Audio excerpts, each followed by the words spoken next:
aqui 4 lembretes para você voltar para casa ciente deles. Diante da oposição, sejam sábios e humildes. Diante da oposição, permaneçam firmes no testemunho.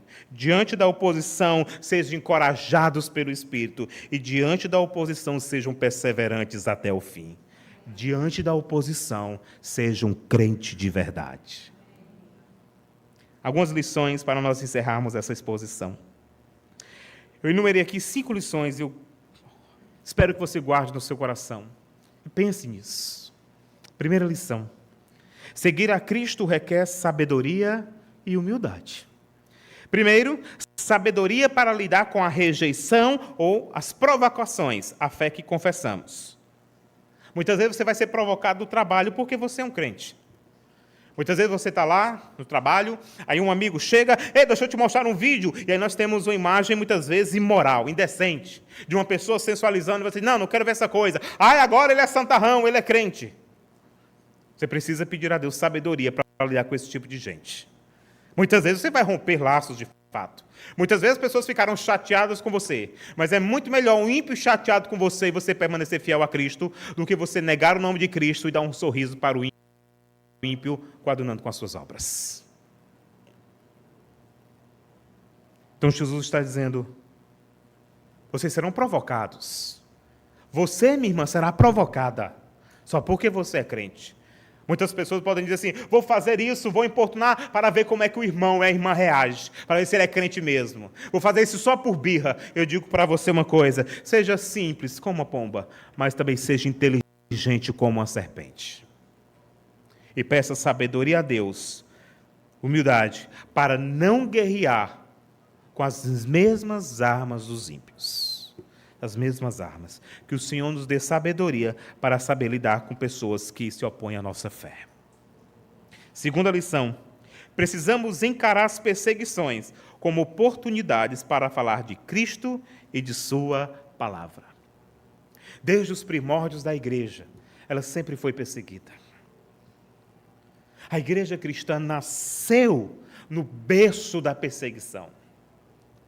Tertuliano de Cartago, um teólogo do norte da África, disse que o sangue dos mártires derramado na terra se tornou a semente da igreja, a tal ponto que ela cresceu. A igreja cresceu no contexto de perseguição. Então, isso nos traz uma esperança. Caso algum dia em nosso país tenhamos um contexto de perseguição, há muitas pessoas que dizem, o que vai ser da igreja? Ela vai permanecer de pé, firme e forte, com chibatadas, mas fiel a Cristo Jesus.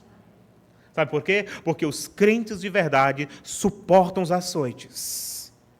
Porque eles sabem que os açoites desse mundo doem na pele, mas a condenação dos ímpios dói por toda a eternidade, enquanto para nós está reservado o repouso no Senhor. Então, meu querido irmão, entenda que se você está sendo perseguido em casa, na família, no trabalho, só porque você é crente, sorria, seja bem-vindo ao clube. Isso é um bom sinal. O grande pregador John Wesley, pregador do metodismo do século XVIII, ele gostava de pregar, ele era um dos pioneiros do que nós chamamos de pregação ao ar livre. Ele dizia que a sua paróquia era o mundo, e ele pregava fora dos portões da igreja. E certa vez Wesley pregando, ele sempre sofria oposição dos clérigos e das autoridades da igreja anglicana, inclusive. Em uma certa ocasião, Wesley passou a pregar e não tinha mais oposição. Então Wesley ficou conturbado, ele disse, como pode? Será que eu estou negligenciando o evangelho? Porque geralmente quando eu prego as pessoas se opõem, e faz tempo que ninguém não se levanta contra mim. Veja, irmãos, que coisa, hein? Então Wesley foi então para um bosque distante, e chateado porque ele estava pensando, será que eu estou adulterando a mensagem do evangelho? E ele começou a pregar ao bosque, ele começou a pregar e falar de Cristo, quando de repente uma pedra veio na sua direção, e alguém disse, cala a boca, tagarela. Ele disse, glória a Deus. É isso.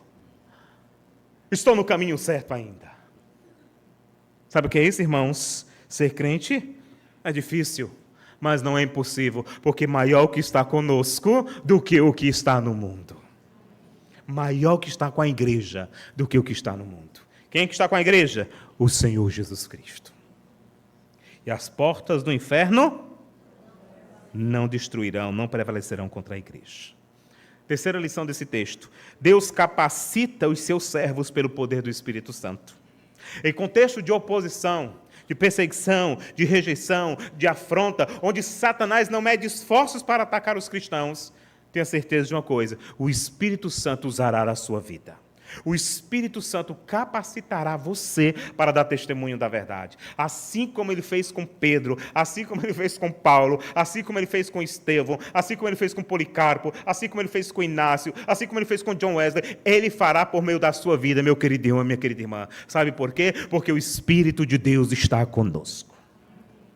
Ele nos dará autoridade, ele nos dará sabedoria.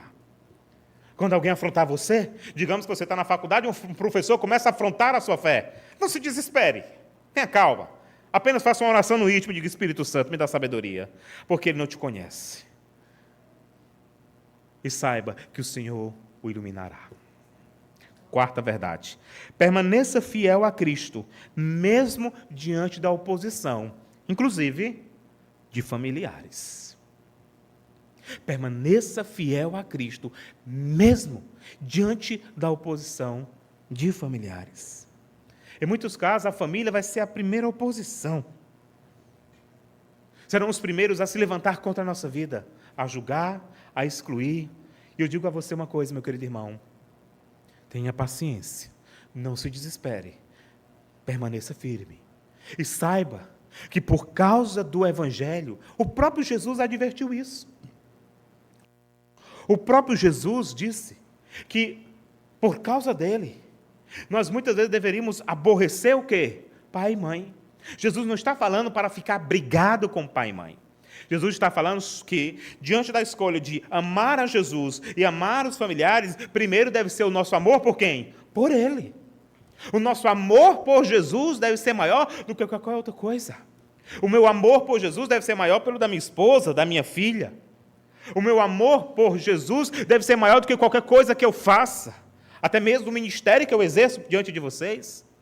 Sabe o que é isso, irmãos? Porque ele exige uma entrega total. Ele exige uma renúncia total. Por isso eu digo a você: se você está enfrentando alguma oposição em casa, tenha paciência, dê um bom testemunho, seja sábio, seja humilde, ore, mas não seja infiel a Jesus. Se você está lidando com seu marido não crente, que se afastou da igreja, ou não quer vir para o culto, tenha paciência, minha irmã. Saiba que o Deus da graça é poderoso para salvar. E você precisa orar: Senhor, traz este homem, seja na graça, seja até mesmo na dor, seja nas tuas asas, seja no teu anzol, mas traz. E ele vai trazer. E um dia o seu marido vai dizer: foi na dor, pastor, mas valeu a pena, hoje eu estou aqui. E eu posso dizer: eu e minha casa serviremos ao Senhor. Então, meu irmão, ore, mas permaneça fiel a Jesus. Não negue a Jesus por nada. Ah, pastor, é tão difícil, é por isso que eu estou pregando aqui. É por isso que Jesus advertiu aqui. Não vai ser fácil, mas não vai ser impossível. É por isso que estamos como igreja. E por fim, ser um discípulo de Jesus tem um custo. Isso é para você que está esta noite, não é crente ou está nos ouvindo pelo canal da igreja no YouTube. Ser um discípulo tem um custo. Não há como seguir a Jesus segundo as nossas prerrogativas. Nós não seguimos a Jesus do nosso jeito. Ah, eu sigo a Jesus, mas se for desse jeito. Se for assim, eu quero só se for assim. Ah, porque eu gosto disso aqui, é o meu pecadinho, pastor, pecadinho de estimação. Então você não quer seguir a Jesus, você quer uma autoajuda. Não, uma ajuda que vem do alto. Ah, mas eu quero seguir a Jesus, mas tem que ser nos meus termos. Então você não quer seguir o Jesus dos evangelhos, mas um Jesus segundo a sua imaginação. Mas um Jesus fabricado segundo a sua imaginação não é o Jesus das Escrituras, é apenas um ídolo concebido pela sua mente, muitas vezes fértil demais. Seguir a Jesus tem um custo. Para ser um fiel discípulo de Jesus, é indispensável renúncia, coragem e uma entrega total ao Senhor. Então, meu querido irmão, você que é crente, siga Jesus, suporte a oposição, porque aquele que te chamou é fiel para te sustentar do início ao fim da sua jornada. E você que não é crente, atenda o chamado de Jesus, Tome a sua cruz, pesada, árdua, e não se deixe enganar pelo evangelho fácil que dizem por aí, mas seja um autêntico e verdadeiro servo de Deus e diga: seguirei a Jesus, independente do que aconteça na minha vida, eu quero ser conhecido como alguém que foi fiel a Jesus. Veja, que no final da nossa vida, é por isso, é esse o nosso grande título, essa deve ser a nossa grande marca. Quando nós estivermos lá, no nosso caixão, que é isso, pastor? É assim. Quando tiver lá nosso culto fúnebre, nossa foto, as pessoas precisam olhar assim, está vendo? Ele era um servo de Deus. Ah, essa era uma serva de Deus. Esse deve ser o nosso lema, a nossa identidade. Então, se você colocou a mão no arado, não cogite olhar para trás. Amém? Fique de pé.